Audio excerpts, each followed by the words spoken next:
City Manager. Thank you, Mayor. Tonight we have a brief presentation from Darrell Talbert, who's going to talk about economic development efforts here at the city.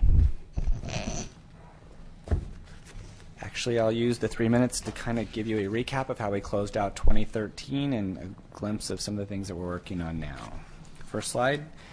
As you can see, we ended the year with our household incomes eking up slightly. We're at $80,557, which is up a few percentage points. Median home price at $421,300. Keep in mind, we have a uniqueness in our MLS systems whereby, based on zip codes, we include some of the unincorporated canyon areas, Horse Thief, and beyond. So the number is probably somewhat higher than that. Estimates range from $20,000 to $30,000 higher. Although the recession is probably not completely over, you can see that our taxable sales is up to $3 billion. It's an 8% increase, almost 9%. Assessed values up as well, almost $16 million. That's a 21% increase. It shows you that home values are coming back, transactions are occurring, as well as new development pushing that forward, which is really helpful. Unemployment is probably the single most bright and shining star. It's down to 6.6%, one of the lowest in Riverside County, which is a 26.6% change in the right direction. Commercial, we hear we tell you the story all the time, but we need additional commercial because we have a 6% vacancy in our 5.7 million square feet of retail. Industrial, even worse, at 3% vacancy. We have some new projects coming online that are much needed, and in fact, Mr. Racino reports that we're doing caravans from LA and Orange County on some of the new construction going on with lots of interest already for buildings that are just now kind of putting in foundation, won't be standing up walls until the next quarter. Office, again, huge, bright, and shining point. 16% vacancy is high, but that's down 36%. I'm sorry, down from our high at 36%. So basically all we have left in terms of Class A office would be those buildings that you see at Dos Lagos, which is about half full. Everything else is spoken for, occupied, or in for tenant improvement review and permitting. Next slide. Film Corona, kind of a new adventure that we started a couple years ago. Last year we actually processed 10 film permits that had an economic value to the community of $410,000. That's calculated by the Film Commission out of Los Angeles. That's based on food, fuel, and just ancillary spending while those productions are going on in town. Quite frankly, there were more filming projects that went on, but only 10 of them were captured for permitting, and we continue to kind of plug people into that program. So that was an exciting point. New development, as indicated, 1 million square feet that is under construction. Doesn't mean that they're actually in the dirt yet, but they're out of the entitlement process. Multifamily, I mean, Joanne and the whole team, Nelson, they're really pumping out the product right now. We've got multifamily coming in the pipeline, which means they're in some portion of entitlement. We've got additional industrial coming. Rexco's on the move again. We've got retail coming and single and multifamily residential coming. So for Corona, in terms of development and things related to development, we have definitely turned the corner. The pendulum swings faster and further in Corona. We kind of came down quickly, but we're ramping up quickly. If you don't believe me, ask Joanne and Nelson.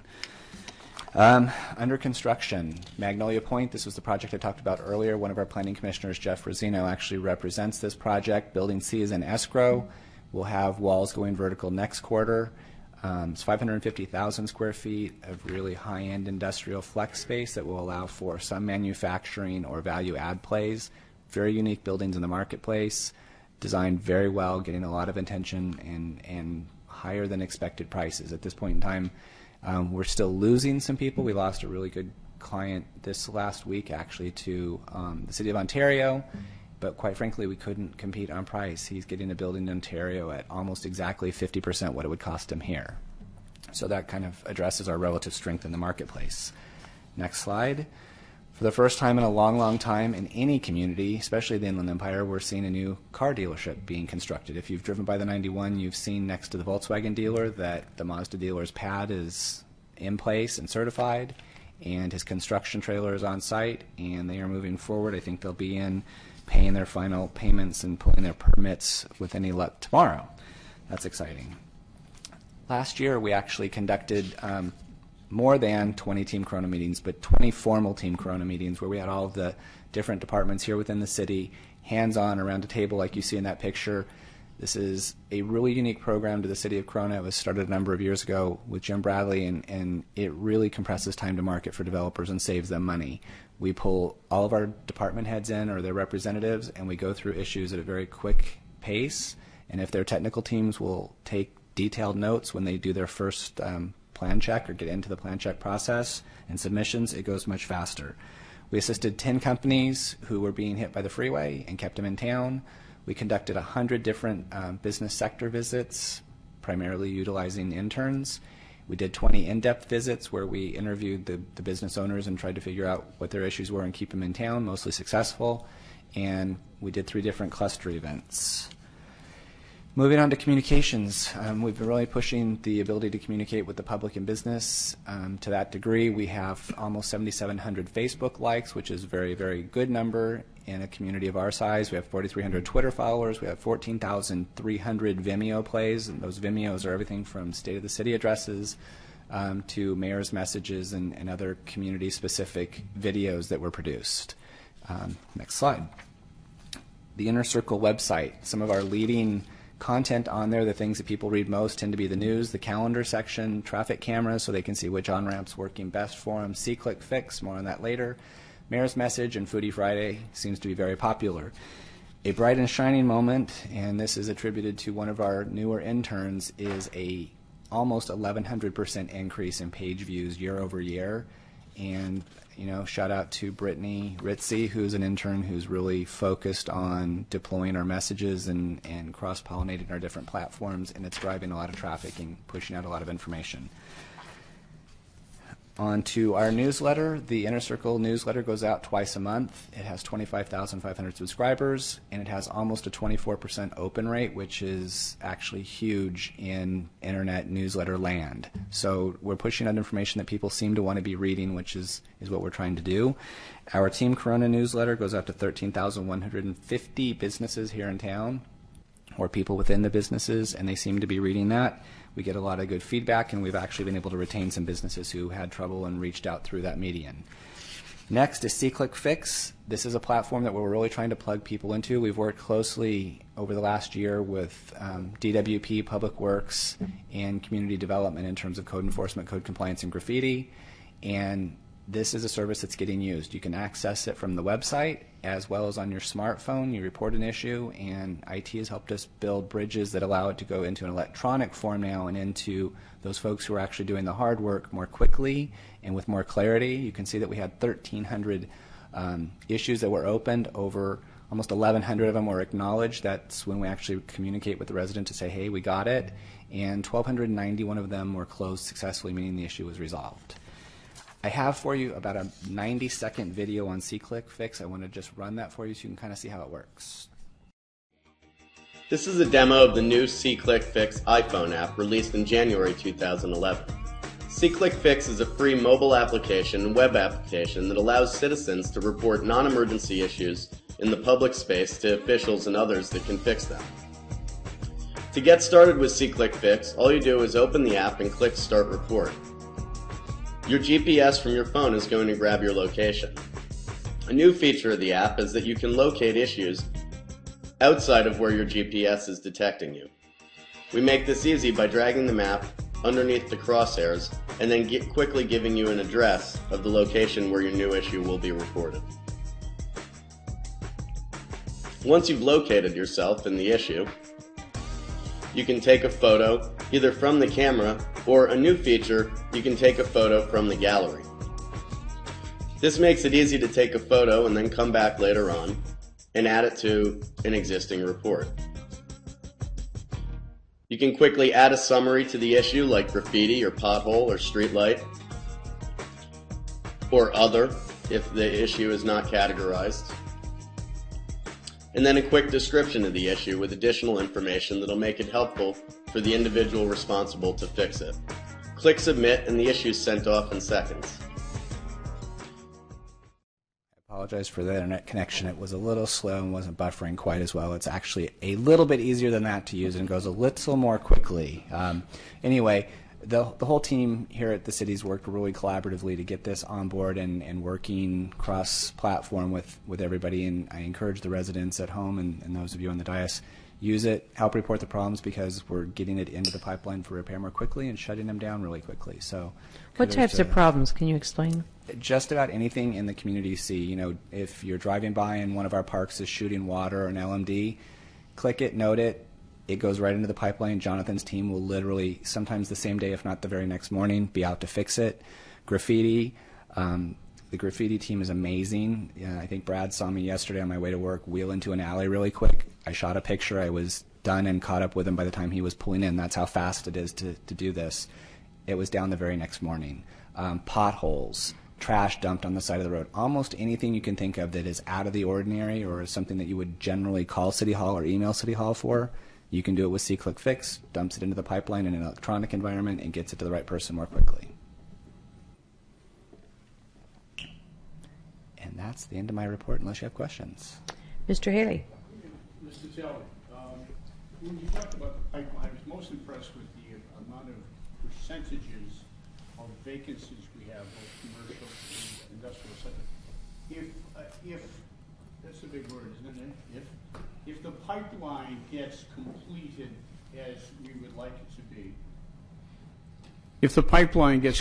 as we would like it to be, what will that do to the percentages of vacancies? Good question. I think it will have almost no impact, because most of the things that are under construction at this moment in time, because there's pent-up demand, there's people wanting to move, and there's just nothing to get into, it's being absorbed as quickly as it comes online. So the pipeline never really fills up. Unless we see a lot of new projects come to the table more quickly, or additional projects start into the development process in the next 18 months, I don't think you'll see it change. Okay. One other thing, when Acme Company comes to Corona and they talk with you and Daniel and your department, what's the big reasons that the companies relocate to Corona? What's the big gotcha? You know, we usually tell them it's Joanne Coletta, but no. all kidding aside.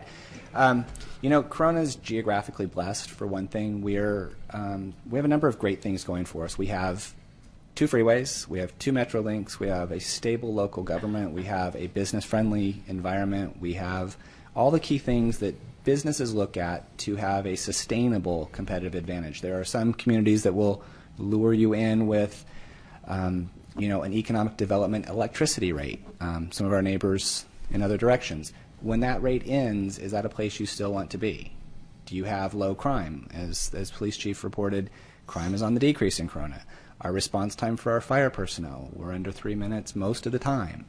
You go down the checklists of a well-run and balanced community, Corona scores well across the board. And that's what continues to bring people here. But the crowning jewel in all of that, the thing that really is the crowning jewel, is our people. And we say that sort of flippantly a lot of times, because our people are good, but our people are good and our people are educated. And what we find is there's starting to be this transition because of the freeway and the traffic. People who are living in Corona are making higher than average wages. They have higher than average education. They're the kind of people that you want at your company. Employers are willing to move their companies here now to get closer to the labor pool, because if you go further east, that education level and the skill sets start dropping proportionately. If you go farther north, it drops proportionally. If you go farther south, it drops. So to get a better labor pool or an equivalent labor pool, you actually have to go west, and then, you know, prices are again high and people don't want to make the commute. So people makes our difference. Okay, because I've said this a number of times here, that Casey Stengel once said, if it's the truth, it ain't bragging. And I really do like that. I mean, when the Chief Abel talked about the crime rate has gone down substantially, that's a big deal. And the fire department is without competition. They do, and everybody does. Everybody just does a great job here. So I have to commend the city staff and you guys in the front here for the leadership. But I also have to comment about the people who actually make it happen. It's just phenomenal. And thank you for your report tonight. You got it. Mr. Skipworth. Thank you. And Mr. Haley, by the way, Acme's already in Corona. It's up on Foothill. Pretty cool. Foothill. Okay. So, just want to clarify that. Mr. Talbert, couple quick questions. C-Click Fix, has it helped us as a local government to respond to issues more swiftly so that they don't grow into bigger issues? It does. If we are able to get the repair into the pipeline more quickly at a lower cost, which we're doing now, it oftentimes will save us a tremendous amount of money. I mean, the analogy I gave with Jonathan sprinklers. If someone doesn't report that, we could be pumping hundreds and hundreds of gallons of water out into the street. So it does save a lot of money, or damage to property. I mean, when there's potholes that aren't being reported and stuff like that. In addition to the ability of the public to communicate more directly with the city, has it helped internally with communications amongst the various departments? At first it did not. This was a new technology, and then there was a disconnect. There are different platforms being used in different ways by all of the departments. Truly, the departments have come together, the ones we primarily work with, which is DWP, Community Development, and Public Works, to share a platform now, and the bridge that was built with the help of IT feeds this into the appropriate platforms almost without touching by human interaction. So that's been a huge benefit going forward. Okay. Chief Abel, if I can come to you just very quickly. I know that a couple of years ago the police department ventured into a software program that would help monitor, track, and develop tangible casework for your investigators and officers out in the field with respect to graffiti, gang issues, things like that. Are images that are captured from C-Click Fix, are those able to be integrated into that software package and kind of coexist or work together in some respects, or at least manually work the two data? Right now it's more manually. It's not on the same interface Right. with them, but we take it in manually, then record our own photos as well for prosecution.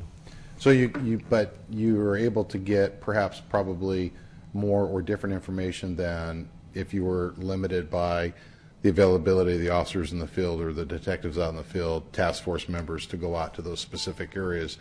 This gives the ability of the public to give you additional information that you can work with. Absolutely correct. It multiplies tremendously the amount of information that we're able to take in, especially with graffiti, and then have that data for future prosecution. Okay, absolutely. Good. Thank you. Mr. Talbert, I want to come back to you real quickly, just kind of recapture some of the other information. Mr. Haley asked about a couple of things. One of the things that I know we have monitored for the last few years, as we have, along with our colleagues throughout communities, not only across the region, the state, and the country, is looking at our economic strength and ability to resist some very ugly trends that occurred in terms of what our economic picture looked like out there. One of the things that if I'm correct, that we tried to monitor was our ability to track sales tax revenue, i.e. kind of a measure of how business is sustaining itself, and then ultimately being able to resume some modest growth over time. When was the last time we had a quarter that we didn't have an increase in sales tax revenue? Probably 2 quarters ago. I mean, we've been limping along where we didn't see quarter-over-quarter growth. I mean, there's always spikes in the fourth because of Christmas, but first quarters and second quarters tend to be a little weaker, and then as we head into summertime, people are buying boats and motorhomes and skis and stuff, perhaps. And I appreciate that, because I think that that's important that folks know, we're going to talk about things in their truth form. Now, knowing that, looking over year to year, have we seen that type of activity improve for us here locally in Corona? Year-over-year growth? Yep. We see year-over-year growth in terms of total taxable sales. We're at $3 billion now, and we were at $500 million less than that not that long ago, and we were at $800 million more than that not that long ago either. So this pendulum swings very quickly in terms of sales tax, and this recession that we've gone into, it swung quickly down and has been coming up strangely, exceptionally slow. So although we're seeing year-over-year and quarterly growth, it's not anywhere what we thought it would be, or what brilliant financial minds were saying last year in terms of what they would see in terms of trajectory. It's been sort of flat. So we're hoping that with all success builds on itself, and so do sales tax. Let's hope that we continue the momentum here in California, because it's not just Corona specific or Riverside County specific. The entire Southern California region has just kind of been flat.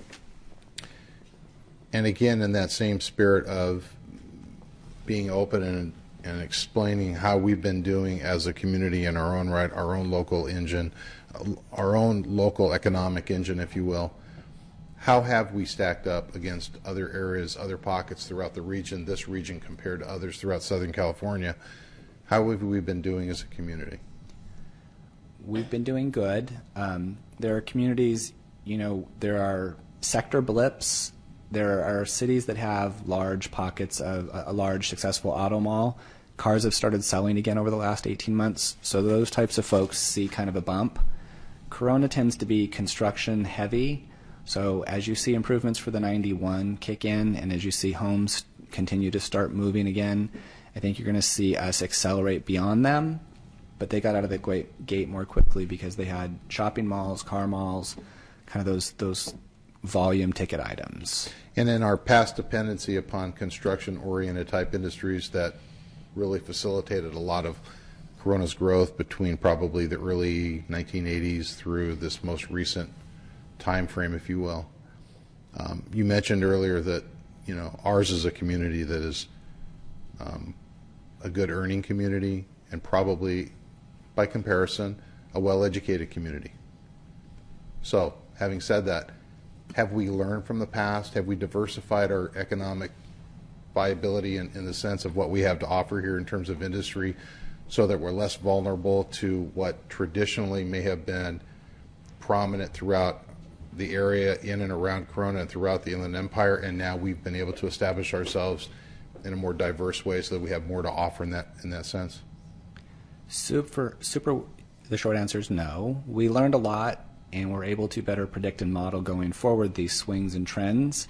But on a truly macro sort of sense, in a community of 40 square miles and 40 million square feet of industrial, the ability of your council, your economic development department, the residents, to really alter the complexion of what kinds of industries come in is pretty remote. I mean, and they're kind of mutually exclusive subsets. I mean, we're interested in job creation because that's important to get people off the freeway. It brings money into the community to be spent at the crossings. However, every one of those that you bring in has a counter effect, which might be less retail, so there's these competing interests. So we know that construction dependence is not good, but it's also not bad. And there's not that one tool you have to say, okay, we're not going to have home builders anymore, we want to have only car dealers. Well, we don't really have a place to put an auto mall. So, we do try to balance those efforts, and the area that we do perform better than a lot of communities beyond construction is just our B2B sales. We have a lot of manufacturers here that are doing taxable sales, which you're not getting in a lot of communities, such as Ontario, where there's a lot of warehousing going on and logistics movements. You're not getting any of those transactional dollars. So I think when you look at our income, one thing that we learned from our consultants, our HDL consultants that work with us in finance, strangely enough, we're a well-diversified city. We just have a couple of really high performers that tend to be in the construction industry. But if you took them out of the mix and you looked at our palette of tools that we're generating revenue from, it is diverse. And is that description you just provided the foundation with which we pursue all that we do through our economic development strategy, our plan, if you will? It's actually contrary. At this moment in time, I've focused my team's efforts on job creation rather than chasing sales tax dollars. We will facilitate transactional opportunities such as a Mazda dealership, any other taxable opportunities we have. We'll leverage those opportunities to the greatest degree possible, but our energies are truly spent trying to attract higher-end, higher-paying jobs to the community because we feel like with our educational base, the surrounding universities that we have, and our students coming out of CNUSD that are also top performers, we want a place for them to come back to and have a job instead of having brain drain, which we see going on in this part of the county where we have highly educated students, they go off to university, they take jobs in Cincinnati or New York, and they don't come back. So until we get a landing spot for them to come back to, I think you're always going to have a bit of a impaired sales tax base to what it could be. And I appreciate the distinction because that really was more of where I was kind of wanting to emphasize. Ours is not about pursuing a higher return in terms of sales tax revenue. Ours is about building business, building industry, building employment opportunity, and building opportunity as a whole throughout the city, the community at large, and the region at large. Is that a fair description? Absolutely. My vision for economic development has remained constant for about 20 years now, and it's about long-term sustainability. And sustainability comes through balance. That's a work-job balance. That's a housing balance with, product and all-in, price points. Any community that gets too heavily focused in one area runs the risk of becoming extinct should market trends change. So I think you hit the nail on the head when you say that diversification is the key to sustainability, and I think we're on the right path. Okay. And then my last point is, I've been to Cincinnati. It's a nice place, but it doesn't compare to here, so we'll keep working. Mr. Haley. Thank you. And this 3-minute discussion you've done well. In fact, you've done so well, I'm going to suggest to the city manager that we think about the viability of maybe having a study session with you in finance and Joanne's group as well. And here's why. There's a lot of misconceptions going around Corona about where we do get our money and how we spend it. And, well, not how we spend it. That's an open and shut case, but where we do get the money. And I think it might be good for everyone to know exactly what the city is doing to make sure that we stay on an even keel. There's some new changes in the newspaper today about PERS changing. That's going to have a dramatic change to the city, and we're going to have to address that. But that's money going out. But I think with you bringing money in, I think it would be a good idea to have a study session just for informational purposes. I do have to ask you one thing. The word balance is sometimes difficult for us fellas to use.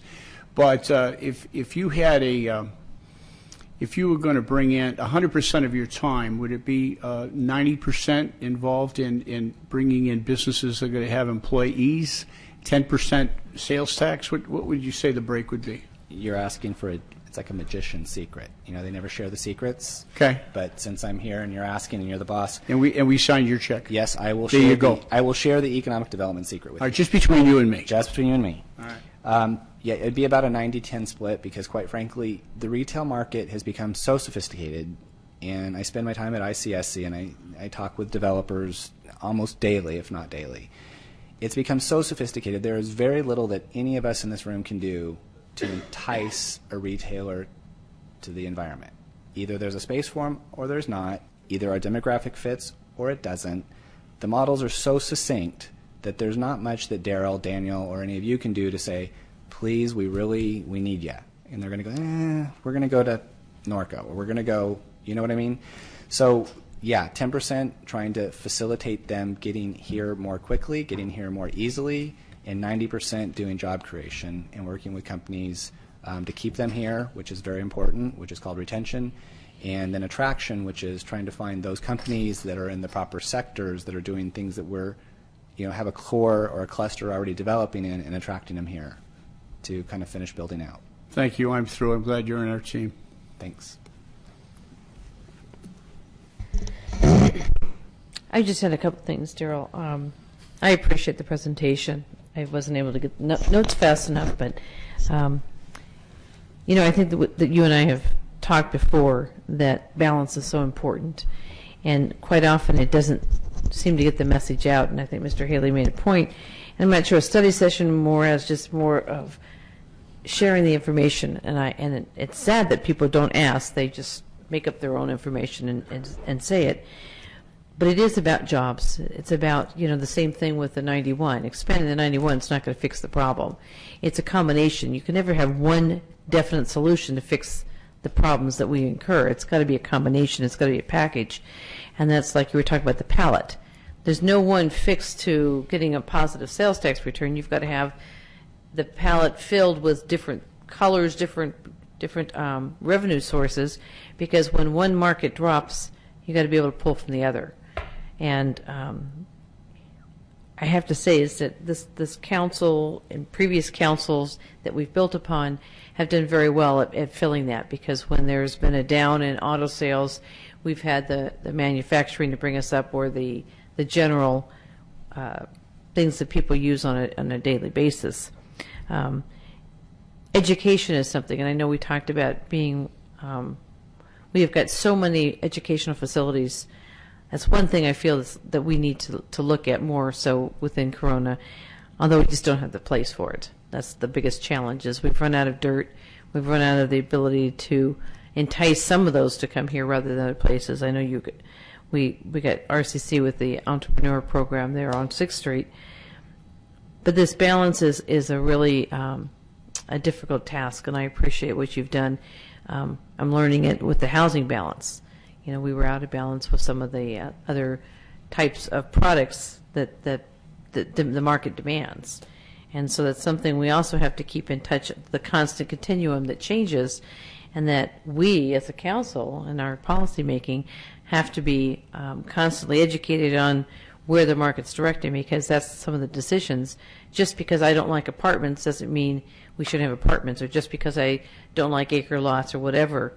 If the market's not demanding it, that's not what's in. And right now, the slow education that we got, and we're seeing it, when you have a transit-oriented district like Main Street, that's appropriate place for apartments. In fact, they've been enticing us to do that whole development down in that area. And so I'm excited about it, just because that's where, you know, apartments and high residential along Main Street with the bus station, with the Metrolink and everything else that's down there. And then, of course, adding the retail underneath is really good. But retaining businesses is also something that I think that we all need to step forward on. I don't think we're losing any necessarily from something we could change within us, because a lot of that has been gone out of state. Or, I mean, you talked about something that we lost to Ontario, but we've gained some from other cities too. So those are small ones. But do you see a big number in Corona that are leaving?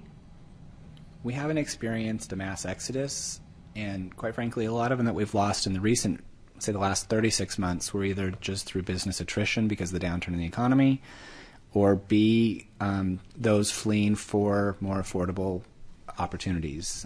You know, we had, over the years, we've had dirtier industries, injection molded plastics and stuff like that. They've transitioned into cheaper rents because our rents and our building values have continued to escalate at a rate that they can no longer afford those. Although it's sad to say goodbye, sometimes our new relationships are far more exciting because it brings the type of jobs that we're trying to attract. So that fine balance between retention and attraction has to take place, and as we continue to reposition Corona upscale in terms of manufacturing and away from those types of industries, you will have that loss, but it's not always bad. And back on one of the big things you were talking about, the see-click fix, and I know this have got so much potential. We just got to get the residents to really utilize this program. Instead of calling, complaining, or complaining to their neighbors, they need to be our eyes and ears, or their own eyes and ears, and report these things, because we can't fix something if we don't know it needs to be fixed. So I really do a plea out to the community, is let us know. You know, we can read something on Facebook, but it does no good to get the job done. You've got to report that, let us know, work with us, and give us the opportunity. So I really do a plea out there, so that it's a very simple program, or just email the city. Every single one of our directors and all 5 of us, the attorney, everybody's emails are very accessible. Pop an email and say, you know, there's a problem. Our phone numbers are available. So I really plead that we get some help, so that you know, we can do this together rather than it's an us, them, or whatever, because we're here at your service. We're here to help make our community, but I said to help. You have to help too, and you have to work with us. So with that, we will, you are done, right, Mr. Talbert? Is it 3 minutes already? Is that good enough for us, 3 minutes, Mr. Robbins? That's more than 3. Okay. Thank you.